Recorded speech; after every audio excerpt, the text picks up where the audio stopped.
It's a rebellion.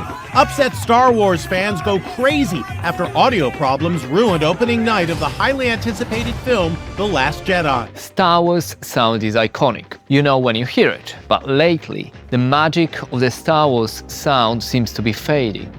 Let's hear why. One of the biggest criticisms about the new Star Wars is that it became corporate, streamlined, and soulless. Krennicship, I decided to not use the kind of traditional jet or rocket-based propulsion. So it started out as a propeller.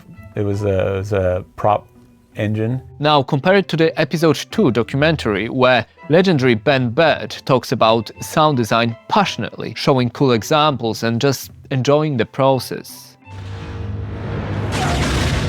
The sound effects in Star Wars are really what gives these fantastic visuals credibility. Why has it been getting worse? Now, in my view, the obvious answer is the departure of the OG sound designer, Ben Burtt.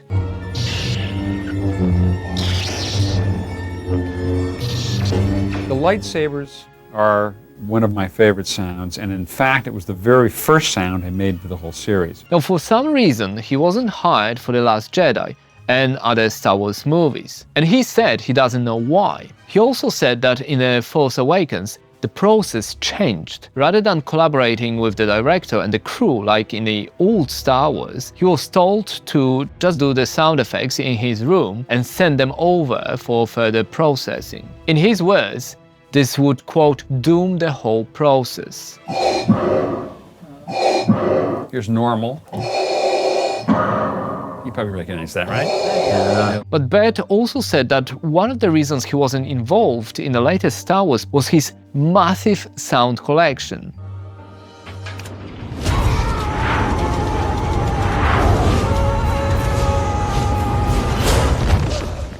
They can just copy and paste from the database to use them. However, you still need remarkable people if you want to create something remarkable. You can't just replace someone like Steven Spielberg or John Williams and say, well, here's a bunch of money, do what they do. There is a reason why we look up to these legends, and Ben Burtt is one of them. I mean, listen to his contributions. He came up with lightsabers, blasters, R2-D2 sounds, Ewok language, and Darth Vader's heavy breathing. Even things like Death Star air conditioning. Like, he spent years collecting the sounds, synthesizing them and developing ideas for using them in movies. His sound design for the original Star Wars trilogy was different from what people have heard before. Sound designers use his work as a reference to this day. Sounds we associate with Star Wars, we expect to hear. Let's start with a low-hanging fruit. Check the sound of the Ghost guns in Star Wars Rebels. Save some for the rest of us. Phoenix 1 to go. And turrets in Ahsoka.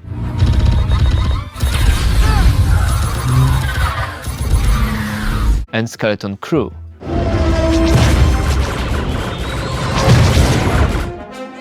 They don't sound particularly heavy. Is that what you bring against the Empire? And I'm not the only one moaning about it. Well-known and established sound effects went through significant alterations.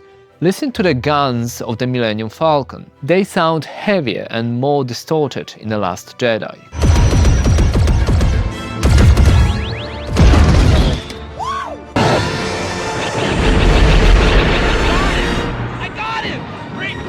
The weirdest ones are when the ships and fighters crash. So in the originals we get sounds of explosions.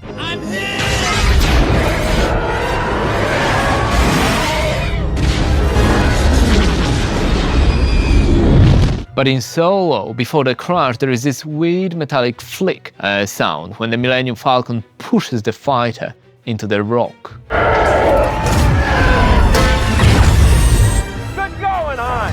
Lighting a lightsaber is the most iconic sound of all time. Not as clumsy or random as a blaster. An elegant weapon for a more civilized age.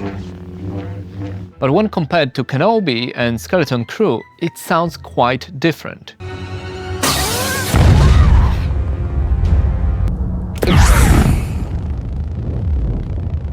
and in Ahsoka you can barely hear it at all. Master! Wait! Piercing one with a lightsaber should be a powerful moment, like in The Phantom Menace.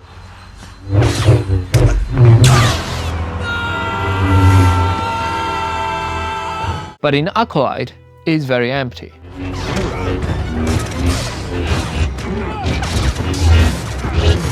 Now, to be fair, it actually sounds alright in The Force Awakens when Ben kills Han Solo.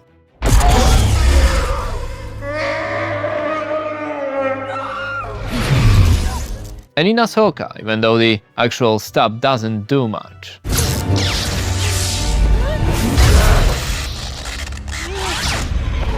We also have the buzz, which is often inconsistent across the movies and shows. Mostly it's due to being overshadowed by music and other sound effects.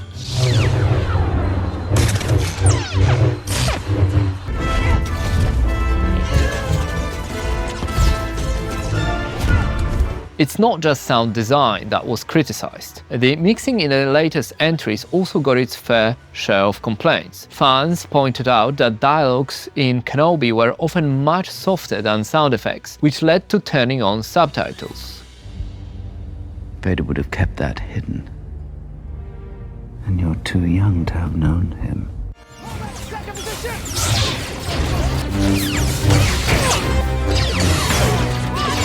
Now, that's the issue with a lot of modern, highly produced shows. They are mixed in theaters, just like you do with films, but people watch them in their living rooms on standard TV speakers or soundbars. And sometimes it just doesn't translate. And some YouTubers even tried fixing the sound themselves.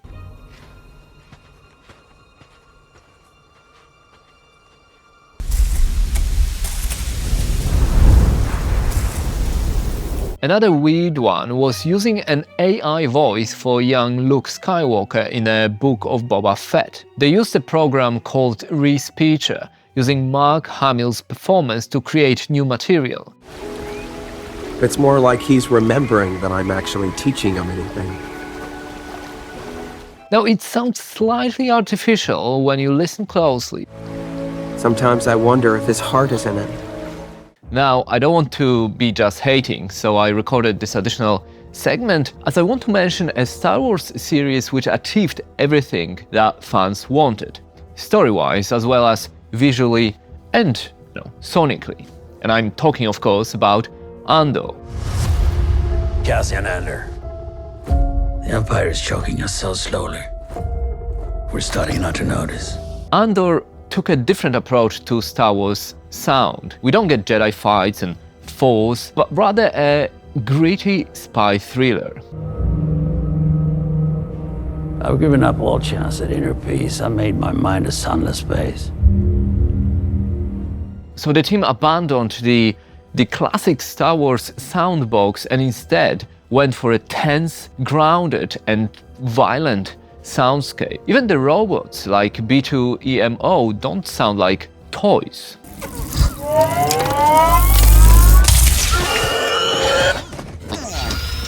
There's a lot of use of silence for tension. Just the pilot? He was the only one on board. And no witnesses. That's the beauty of it, sir. He flashed an Imperial profile for a moment, then vanished. TIE fighters sound more real.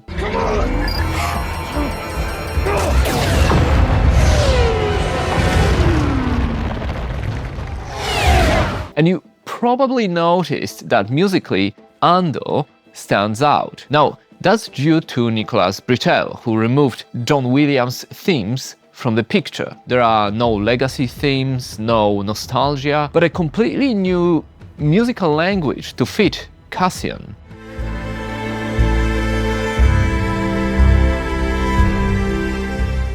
It connects with the story, it's grounded, it's textural, rather than symphonic, but also emotional and character-driven. It's a guide to how Star Wars' sonic world should be. Now, there is a fine line between playing up nostalgia, like in The Force Awakens, and trying something completely new, like in The Last Jedi. Now, the sequel trilogy was a mess in story continuity. Star Wars TV shows and spin-offs were better in continuity, but inconsistent with things like sound design. And making a new recording of it with another microphone and swinging the microphone around in front of the speaker produces a Doppler effect.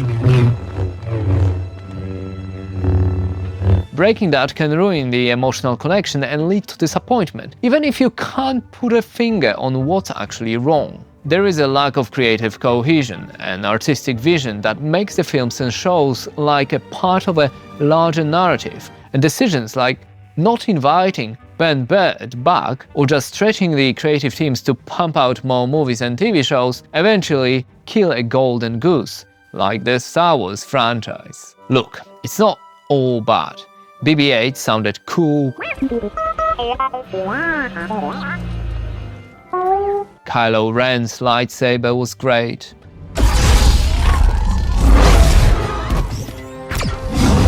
Burtt worked on The Force Awakens, so it's his work. Alright, the ship explosion scene in The Last Jedi was pretty cool.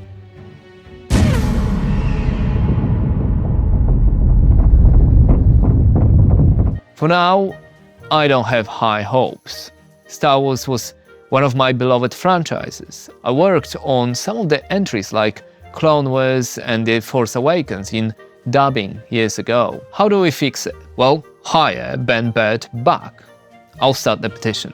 In all seriousness, the critical point is that sound design is an integral part of any film, and in the case of Star Wars, it should be a top priority. Burtt's work in the original trilogy and prequels was groundbreaking because he worked closely with the directors and his input was respected. This process was forsaken in favor of just mediocre, generic sounds that are made not to upset or offend anyone. The most impressive ones are often recycled from Burtt's original library. And remember, even though I focused on sound design, it's just one example of how quickly you can ruin something that took a very, very long time to build. Thanks for watching, and comment if you have any other examples of Star Wars sound decline.